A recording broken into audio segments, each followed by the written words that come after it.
आज के हमारे मुअज़्ज़ज़ मेहमान खुसूसी हाफिज दानिश फलाही साहब, जिन्होंने अपनी तालीम मदरसतुल फलाह से हासिल की और शांति संदेश सेंटर की बुनियाद रखी, जहां आप मुस्लिम और गैर मुस्लिम बरादरी के दरमियान अमन और शांति का पैगाम आम कर रहे हैं। आप इंसानियत और अखलाकी इक़दार की तरवीज के साथ साथ मुस्लिम कम्युनिटी खुसूसन बच्चों की तालीम और तरबियत पर खुसूसी तवज्जो देते हैं। समाजी और रफ़ाही खिदमात में आपकी अनथक काविशें काबिल सताइश हैं। हम इंतहाई अदब व एहतराम के साथ हाफिज दानिश फलाही साहब को दावत देते हैं कि वो स्टेज पर तशरीफ लाएं और अपनी कीमती बातों से हमें अमन व हम आहंगी का दर्स दें। बयाबाने मोहब्बत दश्त गुर्बत भी वतन भी है, ये वीराने कुफस भी आशियाना भी चमन भी है।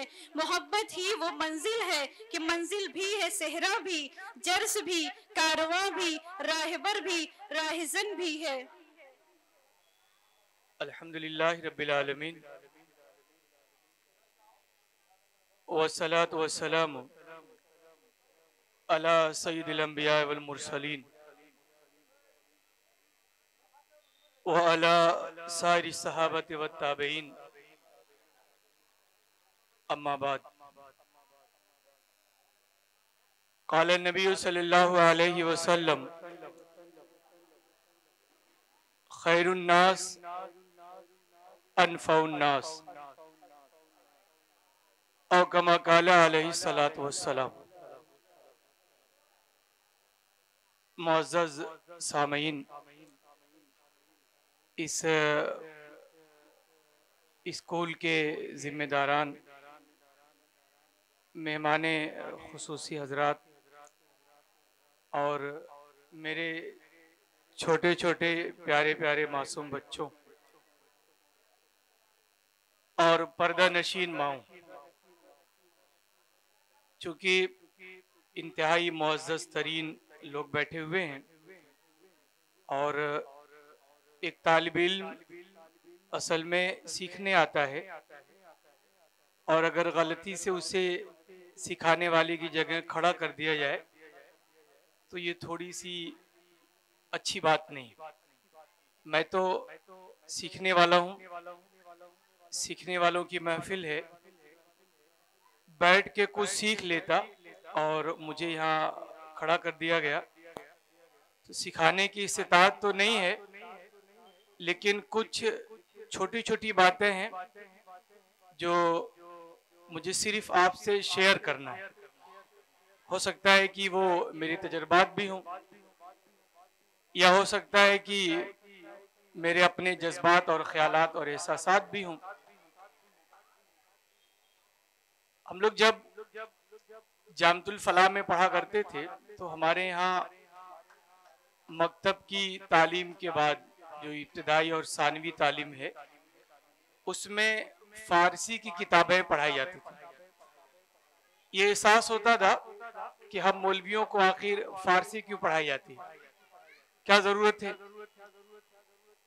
लेकिन बाद में ये भी एहसास हुआ कि जो चीजें जरूरत में नहीं आती बाद में कभी कभी काम दे देती हैं। मैं भी कल एक शेर पढ़ रहा था, बस उसी शेर से मैं अपनी बात कहूंगा।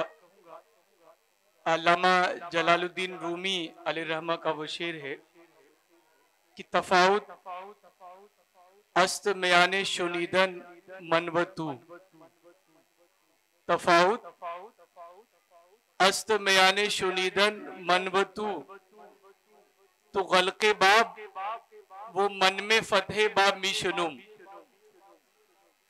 यानी मेरे और आपके दरमियान जो फर्क है वो नजरिए का फर्क है, सोच का फर्क है।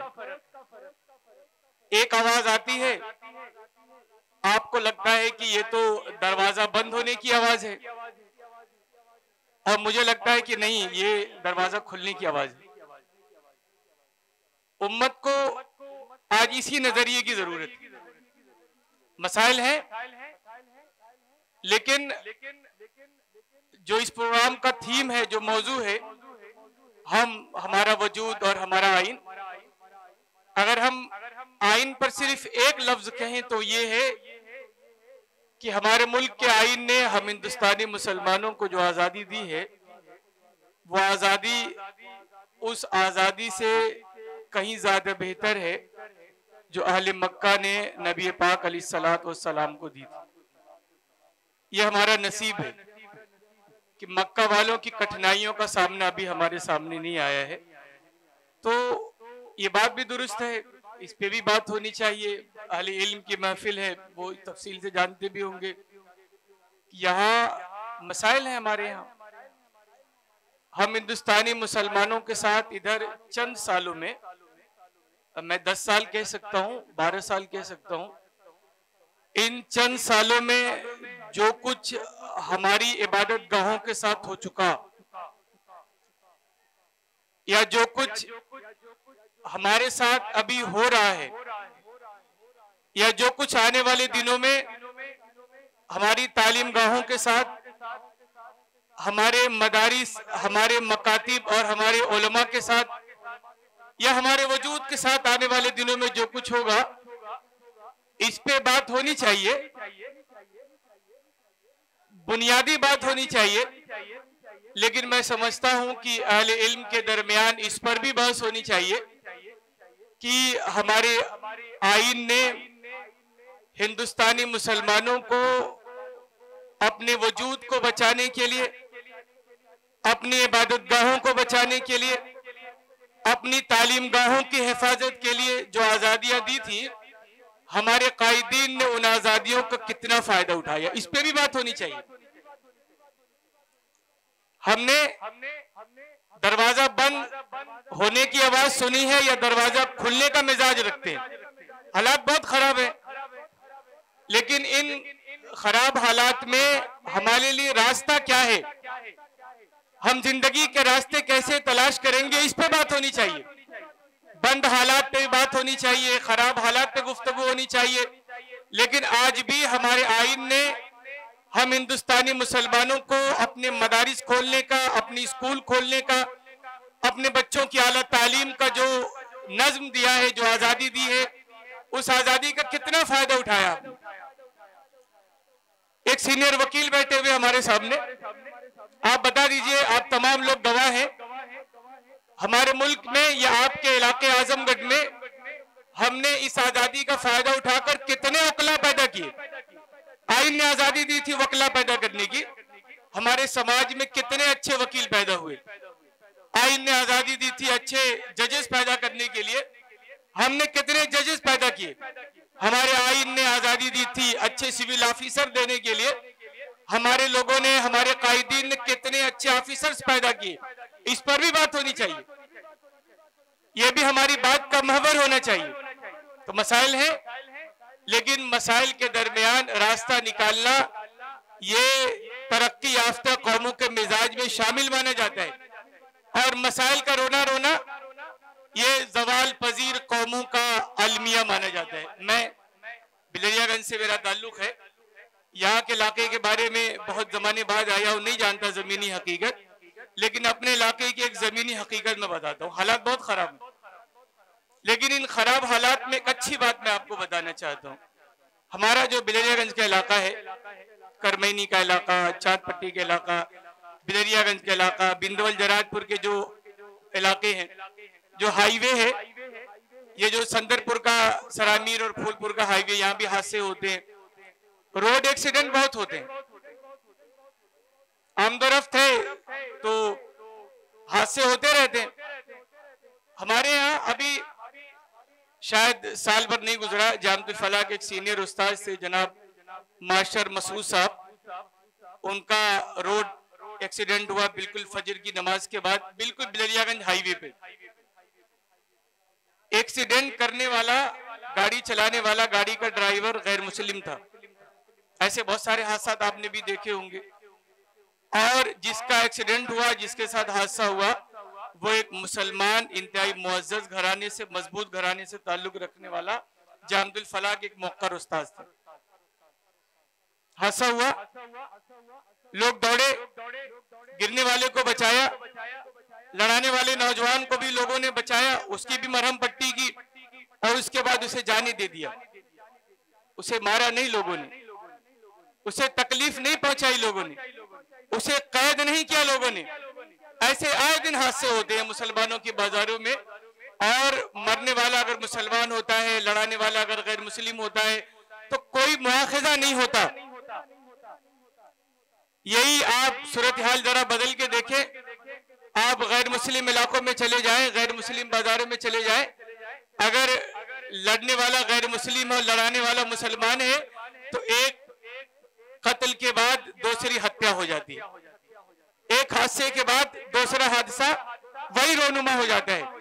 तो ऐसी कौम है हम, ऐसा मिजाज है हमारा। तो हमें तो मायूस होने की जरूरत नहीं है, न कौम से मायूस होने की जरूरत है, न हालात से मायूस होने की जरूरत है। जरूरत इस बात की है कि हम हालात से सबक ले, हालात का मुआवजा करें और अपनी असल जिम्मेदारी को पहचानने की कोशिश करें। मैंने एक बात शुरू में कही थी, बस वही बात बता के बात खत्म करूंगा कि हमारे आईन ने हमें अपने इदारे कायम करने की इजाजत दी है, हमारे आईन ने अपने स्कूल बनाने की इजाजत दी है, चाहे ये आपका अल फारूक हो, चाहे रेहान भाई का स्कूल हो, चाहे आरिफ साहब के स्कूल हो। बहुत सारे लोग यहाँ स्कूल वाले नजर आ रहे हैं। ये आजादी का फायदा उठाने का मौका है। हम अपने नौजवानों की, अपने नौनिहालों की तरबियत करें, ये एक जिम्मेदारी है हमारी। और दूसरी जिम्मेदारी ये है कि बहैसियत उम्मत मुस्लिमा अल्लाह पाक ने जो दीन हमें दिया है, जो कुरान हमें दिया है, जो पैगाम रसूलुल्लाह की सीरत से हमें दिया है, उस दीन को, उस कुरान को, उस पैगाम को अल्लाह के बंदों तक पहुंचाएं। अगर हमने ऐसा नहीं किया, यही हमारा जुर्म होगा, जिस जुर्म की सजा अल्लाह पाक इस दुनिया में भी देगा और मरने के बाद आखिरत में भी देगा। मैं जामतुल फलाह से मेरी फरागत है। हम लोग जब मकतब में पढ़ा करते थे तो हमारे यहाँ मकतब में एक हिंदी की किताब लगती थी, हमारी पोथी, हिंदी की एक छोटी सी किताब है। हमारी पोथी में एक नज़म पढ़ाई जाती थी, वो असल में इस मुल्क का आइन भी है और मुसलमानों की पहचान भी है, इस्लाम का पैगाम भी है। मैं चाहूंगा कि एक बार उस नज़म को आपके सामने पेश कर दूं ताकि आपको लगे कि आपकी जिम्मेदारी क्या है। बहुत छोटी सी नज़म है, बहुत मुख्तसर से अल्फाज है उसके कि इस धरती पर बसने वाले है जितने इंसान, रक्त सभी का एक रंग है, सब रखते हैं जान। जिसने सबको जन्म दिया है बड़ी उसी की शान, दूजा नहीं महान रे मूर्ख, दूजा नहीं महान। हरिजन पंडित शूद्र ब्राह्मण, हरिजन पंडित शूद्र ब्राह्मण, सैयद शेख पठान, सब है एक ईश के बंदे, आदम की संतान। रंग नस्ल कुल जाति वंश तो है केवल पहचान, सब है एक समान रे मूर्ख, सब है एक समान। एक दिन आखिर सांसों की ये डोर जाएगी टूट, धन दौलत और महल दुमहले यही जाएंगे छूट। तेरा सब कुछ तेरे ही, घर वाले लेंगे लूट। काहे पर अभिमान रे मूर्ख, काहे पर अभिमान, सब है एक समान रे मूर्ख, सब है एक समान। तो इस बात की भी जरूरत है कि हिंदू और मुसलमानों के दरमियान जो दूरी है इस पे भी काम किया जाए, और मुसलमानों और मुसलमानों के दरमियान जो दूरियां हैं मसलक की बुनियाद पर, कोई देवबंदी बना फिरता है, कोई बरेलवी बना फिरता है, कोई अहले हदीस का लक़ब लेके नारे लगाता है, कोई मुक़ल्लिद और गैर मुक़ल्लिद की बहस करता है। इस बात पर भी बहस होनी चाहिए, इस पर भी गुफ्तगू होनी चाहिए कि हमारी असल पहचान क्या है, हमारी असल शनाख्त क्या है। ये मसलक की बुनियाद पर बंटने वाला मुसलमान क्या मजहब की बुनियाद पर बंटने वाले इंसानों को जमा करने की ताकत रखता है? क्या हमारे आईन ने मजहब की तबलीग की जो इजाजत दी है इस पे काम करने का मिजाज रखता है? तो इस पे भी बात होनी चाहिए। मैं चलते चलते एक आखिरी बात बता दूं कि आज के जो हालात हैं वो हालात इस बात का तकाजा करते हैं कि हमारी सोसाइटी को, हमारे समाज को और उम्मत को आज उलमा से ज्यादा उकला की जरूरत है। मैं फिर कहूंगा, बगैर किसी लाग लिपट के कहूंगा, हालांकि उलमा बैठे हुए हैं, डर लगता है उलमा से कि ये उकला नहीं होंगे तो ये उलमा महफूज नहीं रहेंगे, उकला नहीं होंगे तो तालीम गाहें महफूज नहीं रहेंगी, उकला नहीं रहेंगे तो इबादत गाहें महफूज नहीं रहेंगी, और ओकला के वजूद की ये जगह जहाँ हम बैठे हुए हैं। तो अल्लाह पाक से दुआ है कि अल्लाह पाक हमारी सोसाइटी को ऐसे बेशुमार स्कूल और कॉलेजेस से नवाज दे जहाँ उलमा की हिफाजत करने वाले ओकला पैदा हो पाए। आमीन या रब्बल आलमीन। व आखिरु दवाना अनिल हम्दुलिल्लाहि रब्बिल आलमीन। शुक्रिया। लाख धड़कता हो पहलू में पत्थर ही कहलाएगा, इंसानों के दर्द से जो दिल ए जालिब आबाद नहीं। कहते हैं ना कि सीखने की कोई उम्र नहीं होती, इसलिए कुछ नए की कोशिश करें, क्योंकि सीखना एक अमल है जो ताज़िंदगी जारी रहता है और सीखने का अमल इंसान की तरक्की का एक बुनियादी सबब है। जो लोग जिंदगी में सीखते रहते हैं वही दुनिया में मुसलसल तरक्की करते हैं, और जो लोग सीखना बंद कर देते हैं वो अपनी तरक्की का रास्ता खुद बंद कर देते हैं। हजरत अनस रज़ियल्लाहु अन्हु से रवायत है कि नबी करीम सल्लल्लाहु अलैहि वसल्लम ने फरमाया, दो भूखे कभी सैर नहीं होते। नंबर 1 इल्म का भूखा, इल्म से कभी सैराब नहीं होता। नंबर 2 दुनिया का भूखा, दुनिया से उसका पेट नहीं भरता। पलटकर आसमानों से सदा मायूस बैठी है, हमारे खुश्क होठों पर दुआ मायूस बैठी है। दिए रोशन करो ए शहर तारीकी के बाशिंदों, न जाने कब से चौखट पर हवा मायूस बैठी है।